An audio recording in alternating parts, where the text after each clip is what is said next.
नमस्कार. आज आपण बघणार आहोत सुपर टेस्टी, सुपर सॉफ्ट आणि घरच्या काही साहित्यात बनणारं हे आईस्क्रीम. अगदी सोपं आहे, बनवायलाही तितकंच सोपं आहे. चला तर सुरुवात करू. इथे 1 लिटर फुल फॅट क्रीम म्हणजेच म्हशीचं दूध घेतलं आहे. त्याला एक उकळी आणून घ्यायची.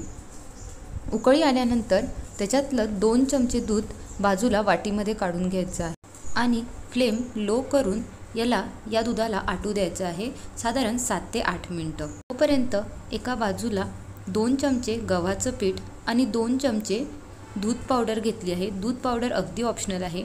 अगदी 10 रुपयाला जे पॅकेट भेटते मिल्क पावडरचं ते सुद्धा तुम्ही टाकलं तरी चालते, अगदी ऑप्शनल आहे.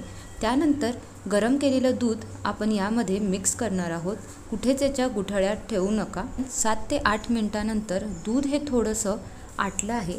त्यावेळेस आता केलेला हा घोळ गव्हाच्या पिठाचा आणि दूध पावडरचा तो आपण यामध्ये टाकूयात आणि याला कंटिन्युअसली हलवत राहायचं. गव्हाचं पीठ तळाला चिटकू शकतं म्हणून त्याला व्यवस्थित हलवत राहायचं. साधारण 2 मिनिटानंतर त्यामध्ये 1 वाटी साखर टाकायची आणि 2-3 मिनिटं त्याला व्यवस्थित मिक्स करायचं आणि साधारण 3 ते 4 मिनिटानंतर इथे 4 चमचे मलाई घेतलेली आहे.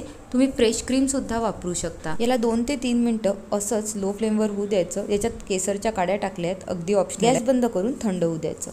संपूर्ण थंड झाल्यावरती एकदा याला मिक्सरमधून फिरून घ्यायचं. ऑन ऑफ मोडवर फिरवलं तरी हरकत नाही. आता एखाद्या एअरटाईट कंटेनरमध्ये किंवा तुमच्याकडे असणारं एखादं ग्लास असेल त्याच्यामध्ये तुम्ही थोडं थोडं करून याला काढू शकतात आणि त्यावरती एक तर फॉईल पेपर किंवा प्लॅस्टिकचा रॅप लावून याला डीप फ्रीज करायचं 3 ते 4 तासासाठी. कारण 3 ते 4 तासानंतर याला मिक्सरमध्ये टाकून याच्यात थोडंसं आवडीचं इसेन्स, इथे मी बटरस्कॉच इसेन्स घेतलं आहे, तुम्ही व्हॅनिला इसेन्स घेऊ शकता, ते टाकून ऑन ऑफ मोडवर फिरवून घ्यायचं आणि तुमच्याकडे असणारं कुठल्याही एका मोल्डमध्ये किंवा असं ग्लासमध्ये किंवा प्लॅस्टिकचा छोटा डब्बा असतो त्यामध्ये ठेवायचं. वरून त्याला घरी असलेलं कुठलंही प्लॅस्टिक तुम्ही लावू शकता आणि 17 ते 18 तास याला व्यवस्थित फ्रीजरमध्ये सेट व्हायला ठेवून द्यायचं. साधारण 17 ते 18 तासानंतर इथे मी तुम्हाला उघडून दाखवत आहे. आईस्क्रीम व्यवस्थित सेट झालेलं आहे. एकदा तुम्हाला चमच्याने काढून दाखवते. एकदम व्यवस्थित असं सेट झालेलं आहे. इथे मी डायरेक्ट डिमोल्ड करून दाखवते. असंच मी 5 मिनटं याला राहू दिलं होतं.